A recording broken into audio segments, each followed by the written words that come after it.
Support WrestleTalk! Give us a subscribe. Hello and welcome to the WrestleTalk news. I'm Ollie Davis and wait, no, stop it. Go home NXT cage in Melbourne, you're drunk. This was during the main event at NXT's live event in Melbourne last night. A steel cage match for the NXT title which Shinsuke Nakamura retained against Samoa Joe. Joe's defeat comes 5 days after he lost the championship to Nakamura just 2 weeks into his second title reign, which has caused everyone to rampantly speculate the Samoan submission machine is getting called down to the main roster very soon. Leading that rampant speculation is Ringside News, who do often seem to report fan theories as industry rumours, so have your pinch of salt ready. They're claiming that the plan has always been for Joe to head to the main roster once his feud with Nakamura is over. And with Bobby Roode being positioned as the champion's next challenger, it does pose the question, what would Joe do if he does stay in NXT? The current rumour is that Joe will debut either around or during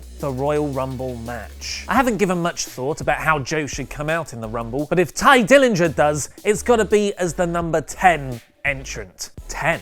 When I asked you all on an episode a few days ago who you think should challenge The Miz for his Intercontinental title on SmackDown next, a few of you said Dillinger. Since then, he's started putting in the groundwork on Twitter. Behind the bright lights of Tinseltown hides a boy from the real world. Don't worry, Mizzy, if the opportunity arises, I'll make it quick. 10! To which Miz savagely replied, does Perfect 10 stand for the 10 years you've been in developmental? I mean, how long do I have to wait?